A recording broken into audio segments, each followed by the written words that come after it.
Madam हम तो संविधान की रक्षा के लिए अपने प्राणों की आहुति भी देना पड़े तो हम लोग देने के लिए तैयार हैं, क्योंकि ये रुतबा मुझे तेरे संविधान से मिला है, ये सम्मान भी मुझे तेरे संविधान से मिला है। औरों को जो मिला होगा वो उनके मुकद्दर से भी मिला होगा, मुझे मुकद्दर भी बाबा साहब के संविधान से मिला है।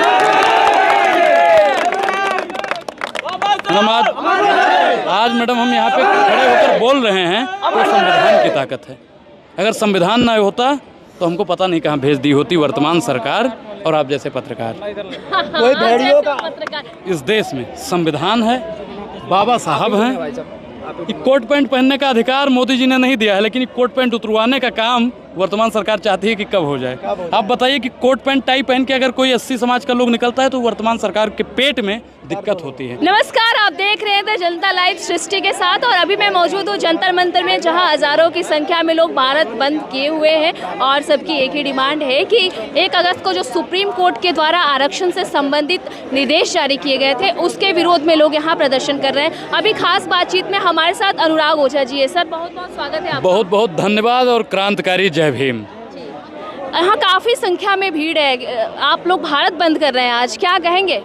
हम लोग मैडम भारत भी बंद कर सकते हैं, मीडिया का दफ्तर भी बंद कर सकते हैं, सरकार के संसद भवन का दरवाज़ा भी बंद कर सकते हैं और हम लोग सब कुछ बंद कर सकते हैं। समझदार के लिए इतना इशारा काफ़ी है। अब आप ये कहना चाहते हैं कि हमने आगाज़ कर दिया है? बिल्कुल हो गई है, पीर पर्वत सी पिघलनी चाहिए, इस हिमालय से कोई गंगा निकलनी चाहिए। माने हो कहीं भी आग, लेकिन आग निकलनी चाहिए। आग जलनी चाहिए। अभी मैं आपसे एक गुजारिश करूंगी ये कि कई सारे ऐसे लोग हैं जिनको सही मायने में ये पता ही नहीं है कि किस तरह का आदेश जारी हुआ है। लोग अभी भी बड़े कन्फ्यूजन में हैं, उन्हें समझ में नहीं आ रहा है कि करना क्या है। आप क्या बताना चाहेंगे उन लोगों को? देखिए मैडम, जो जजमेंट आया है कि एक लोगों को मिल रहा है ज़्यादा और एक लोगों को मिल रहा है कम, कैसे हो सकता है? ये भैया मान लीजिए कि इनको ज़्यादा मिल रहा है, इन भैया को कम मिल रहा है। ना इन्होंने अमेरिका में ज़मीन खरीद ली, ना इन्होंने अमेरिका में ज़मीन खरीद ली, तो इनको ज़्यादा कैसे मिल रहा है? ना ये जज हैं ना ये जज हैं, तो मतलब ज़्यादा और कम की बात कहाँ से आ गई? ये मतलब भटकाया जा रहा है। 78 साल में अभी तक दलित समाज इतना आर्थिक रूप से मजबूत नहीं हो गया है कि वो 2 एकड़ जमीन भी खरीद लेंगे। अरे भैया, सही से वो घर नहीं चला पा रहे हैं, सही से वो अगर इतना आर्थिक तरीके से 78 साल में मजबूत हो जाते तो वो अपने बेटे को अभी तक में कोई बिजनेसमैन बना देते हैं। आप गिनती करवा दो ना, एक भी बिजनेसमैन गिनती करवा दो ना। आज मैं देखा हूँ पूरे दिल्ली के अंदर में। 5 SC जज का नाम बताइए, 5 SC जज।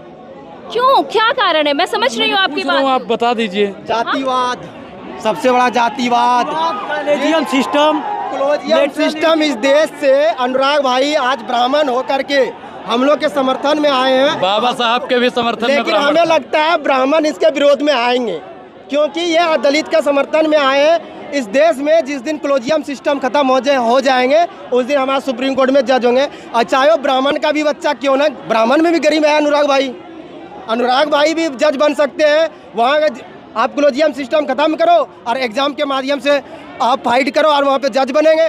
अब नहीं चलेगा जज का ही बेटा जज। अब एक कहावत है ना कि रानी का कोख से बेटा पैदा हुआ वही बन जाएंगे, सत्ता में आ जाएंगे। वो हाल नहीं होने वाला है इस देश में। कॉलेजियम सिस्टम हम लोग ख़त्म करेंगे और ये हो कर रहेगा, चाहे वो चंद्रचूड़ साहब हो कि बोल देंगे अब मेरा बेटा फिर बन जाएगा जज, तो नहीं बनने देंगे हम लोग।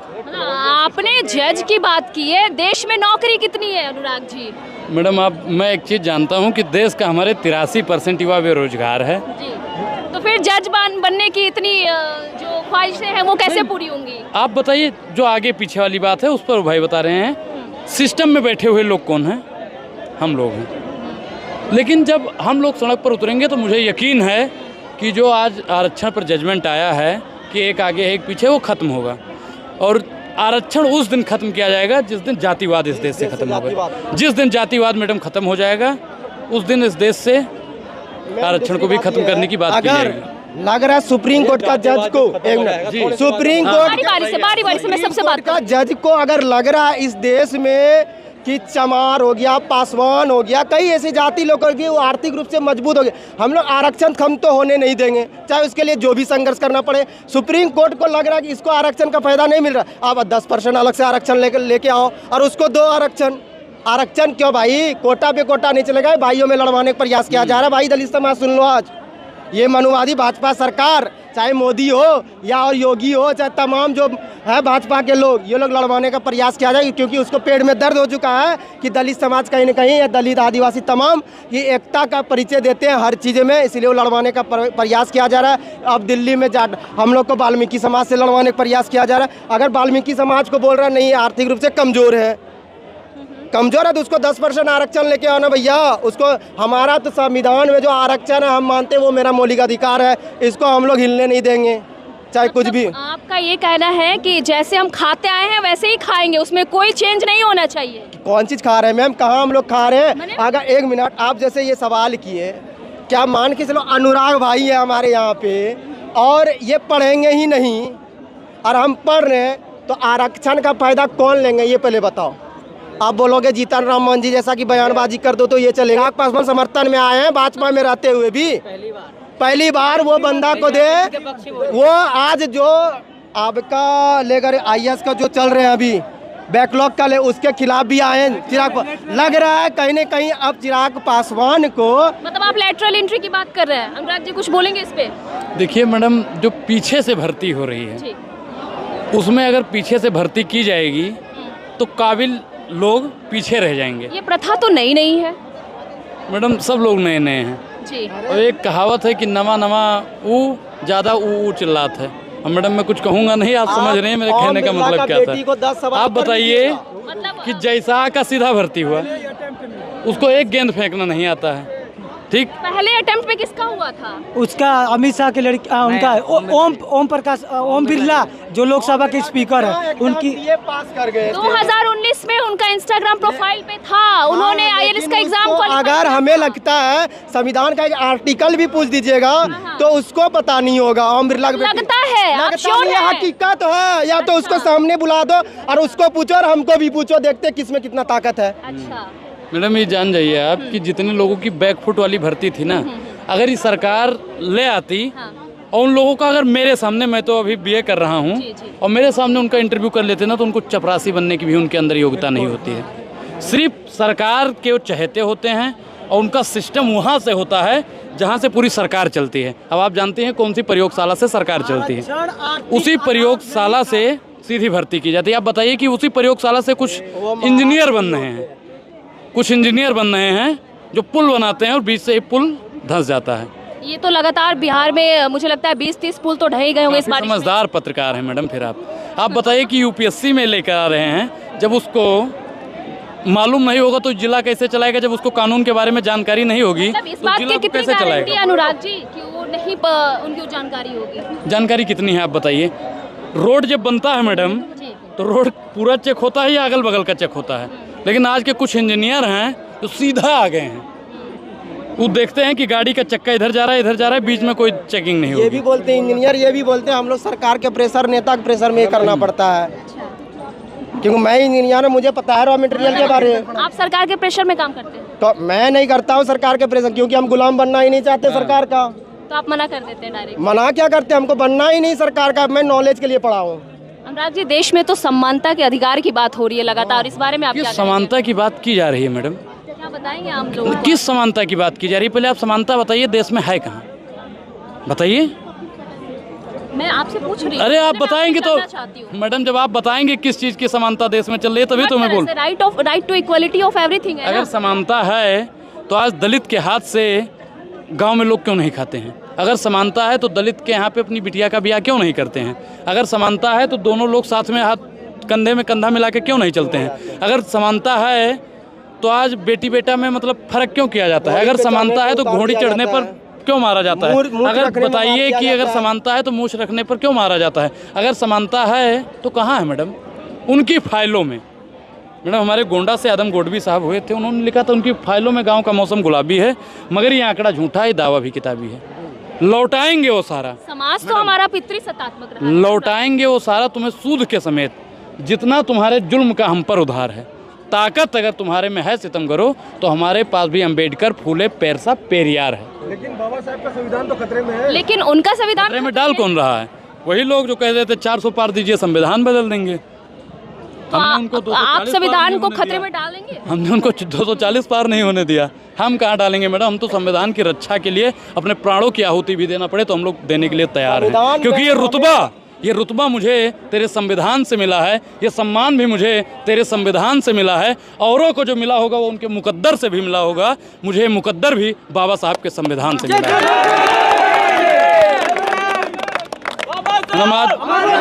आज मैडम हम यहाँ पे खड़े होकर बोल रहे हैं तो संविधान की ताकत है।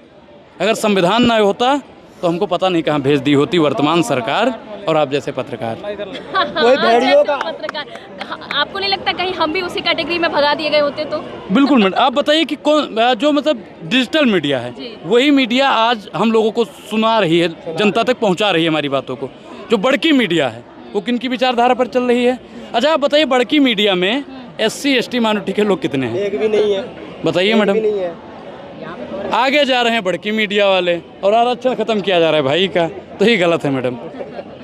अमन छीन लेंगे और चमन छीन लेंगे और बाकी मैडम आप समझदार हैं क्योंकि मैंने पहले भी बोला है। तो आरक्षण से संबंधित जो आदेश जारी किया था सुप्रीम कोर्ट ने, तो आपस में लोगों का वर्गीकरण होना शुरू हो गया है। खुद में लोगों की जो मंशाएं हैं वो फिट नहीं बैठ रही हैं, अलग अलग तरीके से लोग। मैडम आप बताइए कि जब अंग्रेज आए थे तो उन्होंने कहा था फूट डालो और देश की तमाम संपत्ति को लूट डालो, और आज भी वर्तमान सरकार फूट डलवा रही है जाति जाति में।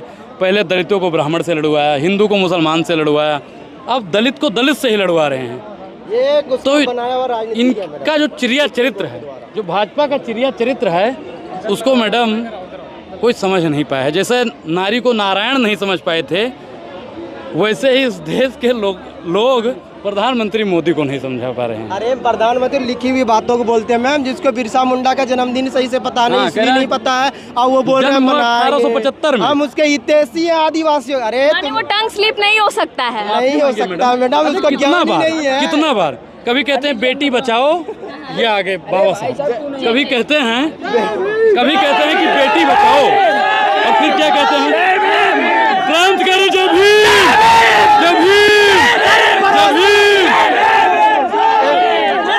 मैडम बताइए, कभी कहते हैं कि बेटी बचाओ और बचाने की बात जब आती है तो चिन्मयानंद स्वामी को बचाते हैं लोग।